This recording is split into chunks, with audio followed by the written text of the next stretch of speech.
Welcome to Life Astrologer with me, Anna Isabel. I'm a psychological astrologer, and I have the pleasure of Allan Hunter's company once again today. Welcome, Allan. I'm very happy to be chatting with you again. It's always exciting and interesting. Well, this time it's because we're also going to be doing an interview about your book, Stories We Need to Know for In the Light. But I couldn't resist the opportunity of having a look at your chart once again, but this time with a difference. And that's to do a relocation chart, because for those who did not see or might not remember, because it was a few months ago that we did your first interview. Yes, we did, yeah. Allan is from the UK, but he's living in Massachusetts in America, and he has the sun in the ninth house, which often prompts people to put on some wings and fly away to somewhere other than where they began life. And so today I thought it might be nice to have a look at your astrocartography chart, and then also do a relocation chart and see how that matches with your choice of place to live. So anyway, when I looked at your astrocartography chart, and you gave me lots of places where you actually lived, but the one that stood out for me was actually in the UK, first of all. Not far from where you were born, because when you were born, the moon was on an angle called the IC, which is about roots, about home, about history, your history, etc. So you get the idea. It's very much home and roots. So when we're looking at it from an astrocartography point of view, if there is a planet on an angle, and in astrology we do call the moon and the sun planets, not because they are planets as we in modern astronomy come to understand them, but because in ancient times the word was used for anything that wandered through the sky. And from our perspective, the sun is wandering through the sky, and the moon certainly is too. So this is why we use those terms for the sun and the moon as well. So coming back to when we have a planet on what we call an angle, which pertains to the directions north, south, east, and west. And why that's relevant is because these are following the sun's movement. So the sun rises in the east, it peaks in the south, it sets in the west, and then it disappears and into the north, shall we say. And that's how we base the chart. It's a way of rooting the chart, I guess, in geography and the relationship with the sun as well. So it's time and place meeting. That's what a chart is. And when we're looking at it from an astrocartography point of view, we're really tracking that. We're looking to see, because wherever you are in the world,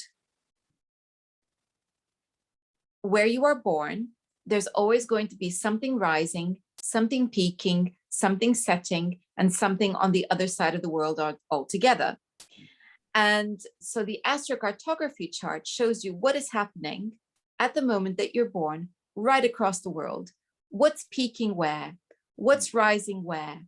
What's setting where? And those planets have a particular significance, a particular strength. So that's in a nutshell what we're looking at today. And so you were born with the moon already in a strong position. And funnily enough, the moon is the very thing in a chart which also indicates home and family and instinct, etc. And so you were born with it, Mm. let's say in its natural place in the chart. Mm-hmm. You know, the place that depicts nighttime, which is the time of the moon. Mm. So it's very strong in your chart, which would mean that you have perhaps a strong sense of roots and a strong sense of connection, perhaps through your family history. I don't know whether you've ever ventured into genealogy, but that would be quite a common thing to do if you have the moon so close to the IC. But so from a location point of view, what that would indicate is that in the West Country, where you spent, it seems, a great deal of time, the moon is very close. So I think that would be, perhaps there's something there about nurturing your needs, and that you would have been a child growing up there, you know, a place where your needs are either met or they're not. But certainly this is the place where there's maybe a cocoon around you. Does that make sense to you, Alan? Do you recognize? It does, yes, yes. Yes, I do feel very fondly about the west of England, the West Country, even though I've spent very little of my life actually living there, but those were the early years. So yes, you're correct, absolutely. It's a place where we sort of have this affinity, and there's a nostalgia for it. And sometimes you find that it's, I mean, in your case, it's the place of your birth, it's where you were born. But for many people, there seems to be, it, you know, if they happen to wander into the place where the moon is on the IC, there's an instinctive connection, like know the place, like it's home, even though they've never been there before. That's how I feel in Crete, for instance. And yet there's nothing in my history, at least in this lifetime, connected with Crete. Yet I feel like it's very familiar to me. It's home. I recognize something in the people, in the culture. Even the language doesn't seem to present many barriers to me. I've been able to teach myself bits of Greek and so on. So it's just that affinity, that's a good word, for a location. And yours, it's the West Country. Well, that's one of them, yes. Yeah. So I then looked at America, and disappeared from my screen. Don't you love when that happens? Oh, yes. It's one of life's great pleasures, isn't it? Oh, you're looking at something and it just disappears from your screen, and you have to not panic, but wonder where it is. There it is. Okay, right. So now, when I was looking at America, there's quite a lot going on, but not in the area that you are in specifically. And yet there's something here, the closest line to it, which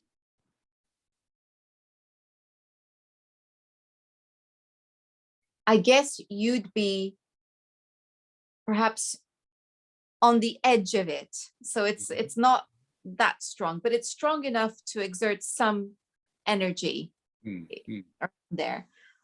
But it's the north node close to the descendant, or on the descendant. So the north node setting. Now the north node is I could say it's a hypothetical point, but it's not that hypothetical, it's mathematical. And it's a sensitive point, which is where the moon meets the sun's path as we perceive it. So as the moon is moving around the sun, and we move around the sun, it appears to us, of course, as though the sun is moving around us. And there's a point at which those two paths meet. And that's the moon's nodes in the north and in the south. So that's what it is. So it's not that hypothetical. It's just a point in space, if we could put it that way. But why it's significant is because there's an element of fate attached to it. It's like, I would say that there's some, if you end up somewhere where your moon's nodes are, there's something there that's important for your growth and development. So that's what I would say. And interestingly, just to give you a little example of how this can work, back in May, I was on holiday for 2 weeks, just in a place where there was a connection with the moon's nodes in my chart. In a sign that is in Gemini, linked in with communication. While I was there, it was the beginning of the 3 podcasts that are now up and running. I went on holiday and created 3 podcasts. That's but at a time when the moon's nodes were traveling right through that place where I was on holiday. Okay. And so, it did feel like it was meant to be, because it felt like a now or never. And my partner joked with me and said, all you need now is to meet a writer and then it'll all be complete. The very day he said that, the writer, because it's all about communication and writing, etc. And I could believe it, but it was just one of those things where you can't make it up. Yes. Walking on the beach, and we met a lovely lady with her dog who was a Gemini and a writer on a day when the moon was in Gemini, right at that point where I'm going through this very Gemini energy. And there was something that was very Gemini about the way we met. We met chatting, which is, we met chatting and we started talking about writing and so on it went. Our conversation had all the hallmarks of Gemini. And then of course I discovered that was her sign. So it's that kind of thing. Yes. Yeah, it's something about being in the right place at the right time. But when we're talking about this from your natal chart's perspective and you moving to a place, it's being in the right place at the right time in order for your soul's development. Does that make sense to you? Absolutely. I can think of pivotal moments when moving to a different place had just enormous growth consequences in the way you described, really. It's we are supposed to be in certain places, there's no doubt about that, and some of them are rather surprising. So what do you feel is about your place in Massachusetts that's been so important for your growth?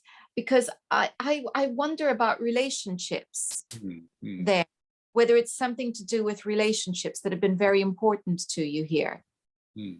Yes, well, absolutely. When I came to Massachusetts, I was looking for a job because there weren't any jobs for English literature people in England. And I came and found a job very quickly, I mean, extraordinarily quickly, after all the travails of not finding one in England. And then when I met my wife, she was already rooted here and she had these 2 children who were already very much part of the community in the little town in which we live. And so it wasn't a case of, well, you know, where shall we go? It was a case of, this is where we have to be. And remarkably, both of them took off to their different explorations and then came back to this town. So although I would never really say, oh, this town is the center of where I want to be, the people in my life are here and very much rooted here, in a way that you can't daff that aside and say, well, I'm going to go to Tahiti, like Gauguin did. You say, well, these are my people. This is where I am. I did it because it's the descendant, and the descendant is the line that's linked with relationships and marriage, etc. Mm-hmm. That's why I asked you, is there something about relationships here? Oh yeah, very much because so. Yeah. Yeah, that's why you're there. It's because of your wife. Yes, I needed to meet these people. You did. And it's funny because one of the things that also struck me, there were three things that also struck me when I looked at your relocation chart. Because relocation charts can give us more detail than just looking at the astrocartography, which is the world map. So that's the big picture. But if we want to hone in on a particular place, then we do a relocation chart. I see. And so if I'm looking at this chart, the second thing that I thought was interesting was the place of the sun. So where you were born, the sun was in the 9th house, which is all about going out into the world, the big picture, etc. And that, of course, stays with you forever because that's in your heart. And, you're part of university, academia has never left you. That's typical sun 9th home, if you like. But here, it's in the 11th, and the 11th is about community, and it's about belonging to a community. And one of the things that you said was, well, the children were part of this community, so we couldn't very well leave. So they were, embedded into a community instantly. Yes, exactly so. Yeah, for better or for worse, you're there. I'm there. Here, this is it. Yeah.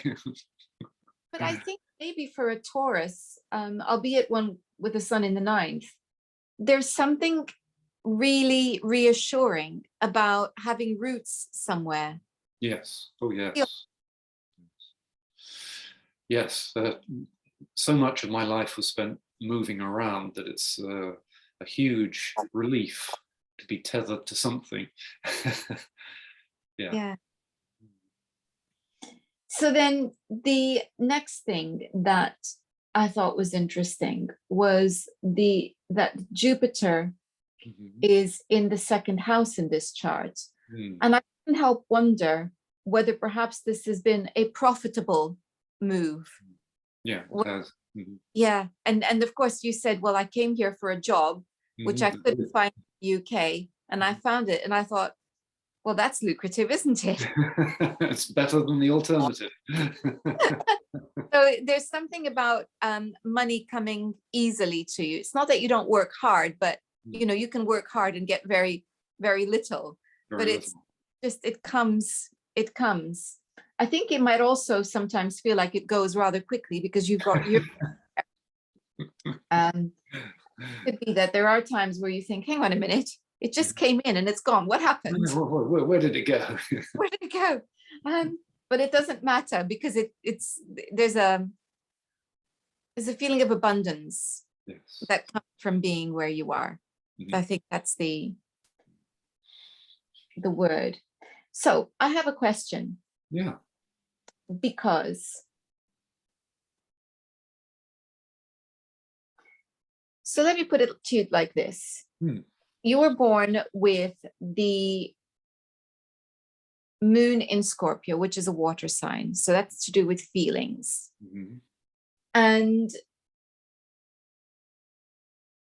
But because it's close to Saturn, there's a sense of there being a connection with the feelings side of life and instinct and intuition. But I almost feel like it really kind of blossoms when you move to where you are. Yes, that's exactly it. Because the ascendant, the rising sign changes to Cancer, which is all about feelings. And so it becomes the moon becomes your chart ruler. And we already said the moon in your case is in a water sign. So it feels to me like this is a place where you can express your feelings more easily than at home in the UK. Exactly. The original home. Absolutely. So I think there's something else here that makes this your home. It's because there's an emotional alignment to it that enables you to express yourself. And I think you understand what I mean. That's precisely it, yes. Had I tried to stay in England as an academic, I would have been writing academic things, which, as we know, can be really boring. But coming to the States, I found that there was a more open receptivity to ideas that were not laden with footnotes and extremely pedantic pieces of writing. So as a writer, this was great. This was like being let out into the open fields to have some fun. And of course, a sun in the ninth person really needs freedom. So what it did is it liberated you. It made you feel. So on many levels, this has been a good place to be. Oh yes, oh yes. So because following on from that theme, or along the same lines, we have Mercury and Mars in Gemini, which is all about communication, but in the 12th house, which is all about the subconscious. It's about, and I've just thought what the book I'm holding here, stories. There it is. No, yeah. I was just, as I was saying it, suddenly I made the connection. It's just, how can I put it? It is all about, the 12th house is all about accessing the subconscious. It's about mysticism. It's about connecting with, as Jung would have called it, the collective unconscious. Yeah. And there you have these two planets sitting there, saying, well, you're going to learn about it, and you're then going to talk about it, write about it. So I thought that was very interesting. It's perfect. Yeah. I'm just going to add something else and then let you jump in. The midheaven is in Pisces. The midheaven is our career line. It's not what we would necessarily associate with what you do in a literal sense. But what I think, again, that fits in here is that although you are teaching, you are a professor, it seems to me that your job, as you see it, is not just to open minds, but open hearts and connect with something bigger, which I think is very Piscean. Does that make sense? It makes absolutely perfect sense. That is the way I see my involvement with literature and writing and creativity. It's to open hearts, not just minds. And that's my counseling business. You know? Of course, I'd forgotten for a moment your counseling. Yeah, of course. Everything you do is to do with the subconscious. Yes. And tapping into the stories of our ancestors and the way they told the stories to help ourselves to have a better self-awareness. That's exactly it. That I often associate with the sun in the ninth house as well, from the point of view that the sun in the ninth is all about patterns and seeing patterns. So I think you're kind of predisposed, but there's something about moving to Massachusetts, this town in Massachusetts, that kind of brings it all to life. Yes, yes, exactly. That is the way, obviously, I don't know astrology as you know astrology, but I have often looked at my life here and said, well, I wouldn't have chosen this place particularly, but it has allowed me to do the things that I really had to do and wanted to do. And I couldn't have done them elsewhere in the same way. So I was able to work teaching literature, but also exploring the very things that are in that book that you just showed, stories we need to know, and come to these conclusions and say, okay, this is not something I would have been allowed, as it were, to explore had I stayed in England, it seems to me.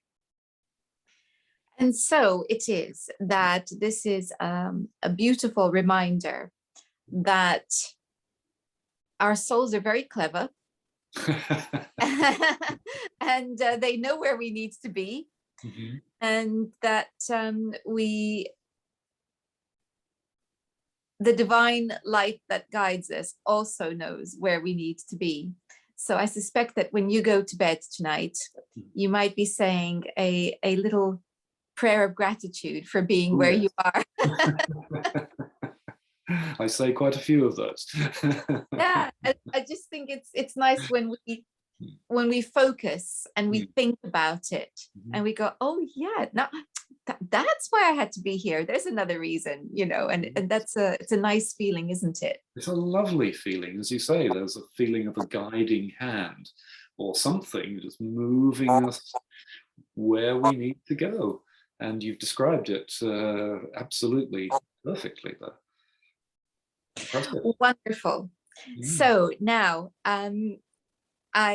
the book that I've been referring to is called Stories We Need to Know, Reading Your Life Path in Literature. We've been rather reading your life path through astrology this afternoon.